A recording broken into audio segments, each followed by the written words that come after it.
हरे कृष्णा, राधे राधे। हम सभी साधक श्री चैतन्य महाप्रभु की चरितावली श्रवण कर रहे हैं। प्रसंग है सार्वभौम का भक्ति भाव। जिन्होंने सार्वभौम भट्टाचार्य के कुतर्क कर्कश हृदय को भक्ति भावपूर्ण बना दिया, उन सार्वभौमा श्री गौरचंद्र को हम प्रणाम करते हैं। एक दिन भट्टाचार्य महाशय महाप्रभु के वास स्थान पर प्रभु के दर्शन के निमित्त गए।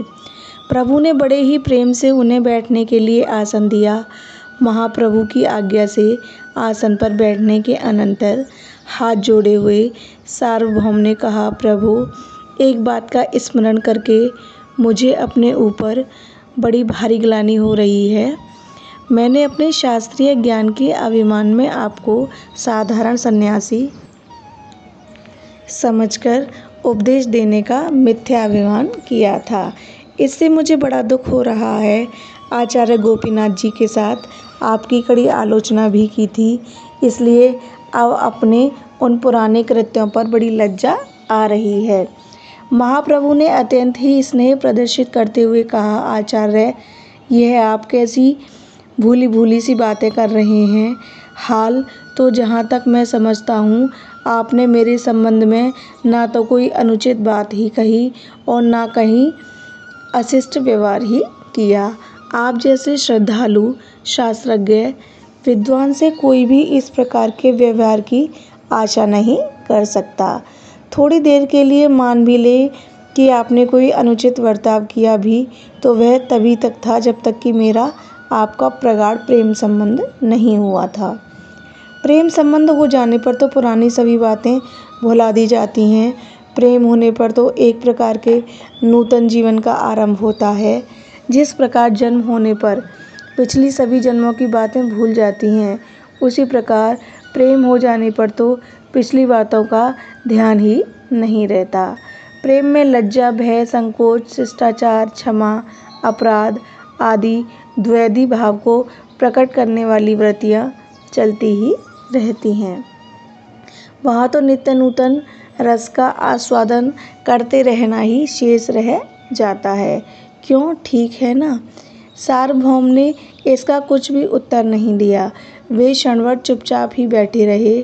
थोड़ी देर के अनंतर उन्होंने पूछा, प्रभु, भगवान के चरण कमलों में अहेतु की अनन्य भक्ति उत्पन्न हो सके ऐसा सर्वोत्तम साधन कौन सा है? महाप्रभु ने कहा, सबके लिए एक ही रोग में एक ही औषधि नहीं दी जाती। बुद्धिमान वैद्य प्रकृति देखकर औषधि तथा अनुपान में आवश्यकता अनुसार परिवर्तन कर देता है। भोजन से शरीर की पुष्टि, चित्त की तुष्टि और क्षुधा की निवृत्ति, ये तीनों काम होते हैं, किंतु पुष्टि और क्षुधा निवृत्ति के लिए एक सा ही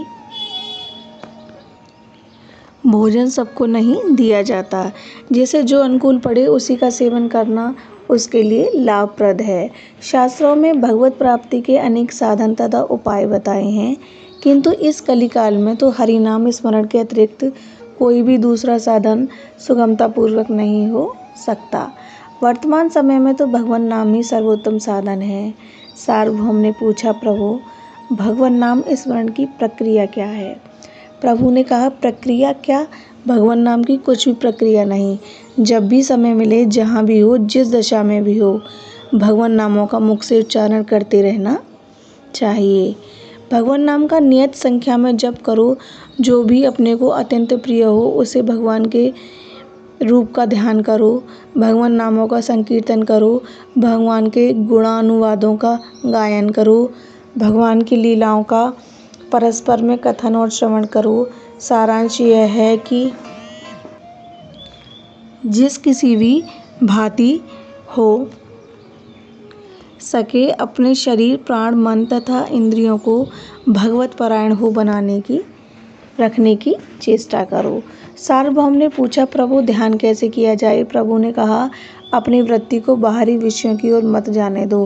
काम करते करते जब भी भगवान का रूप हमारी दृष्टि से ओझल हो जाए तो ऊर्ध्व दृष्टि से करके उस मनमोहनी मूर्ति का ध्यान कर लेना चाहिए।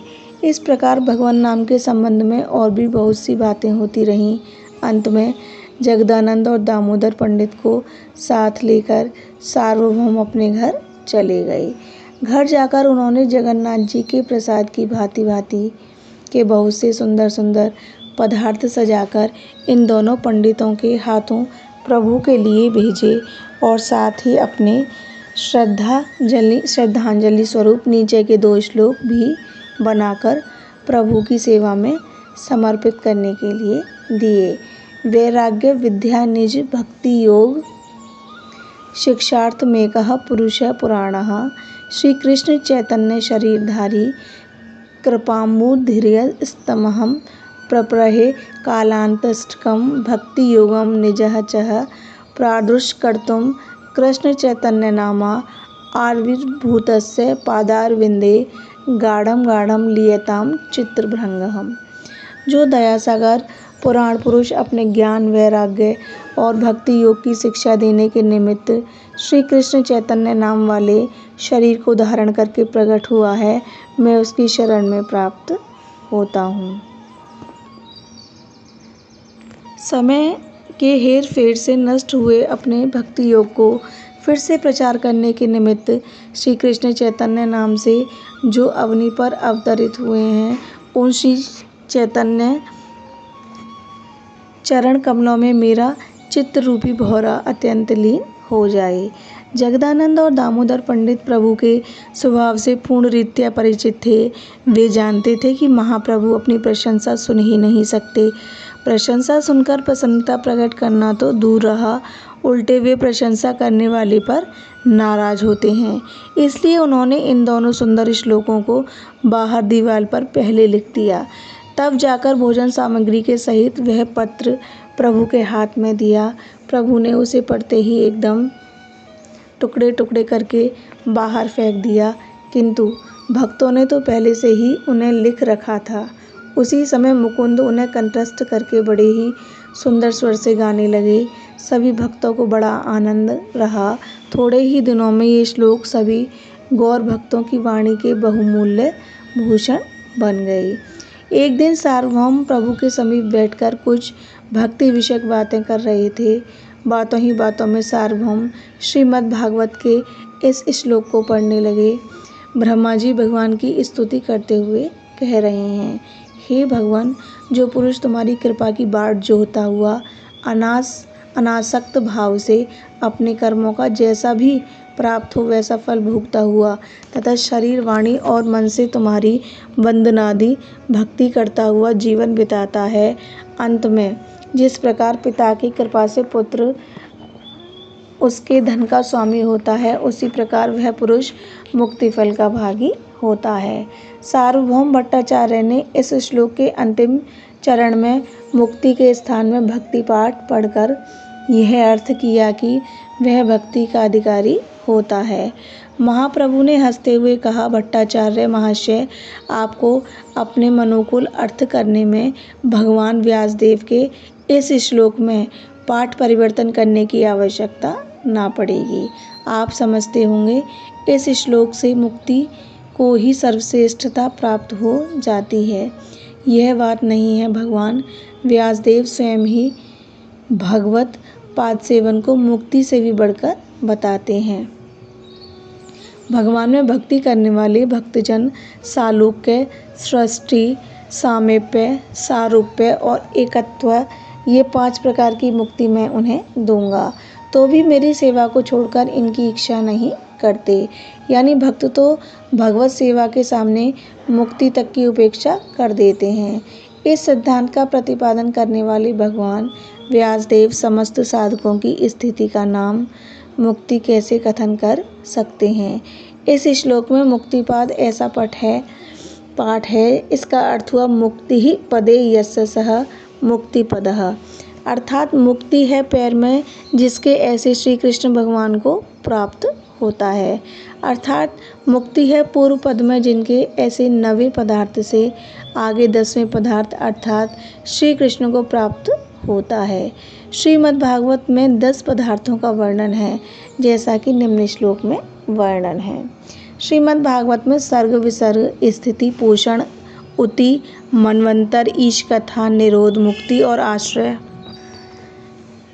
इन 10 का वर्णन है। इनमें 10वां विषय तो सबके आश्रय स्वरूप श्री कृष्ण हैं। उन्हीं के तत्वज्ञान के निमित्त महात्मा पुरुष यहाँ इन सर्गादि 9 लक्षणों का स्वरूप वर्णन करते हैं, जिनमें श्रुति के द्वारा स्तुति आदि से प्रत्यक्ष वर्णन करते हैं और भांति भांति के आख्यान कहकर अंत में तात्पर्य रूप से भी उसी का वर्णन करते हैं।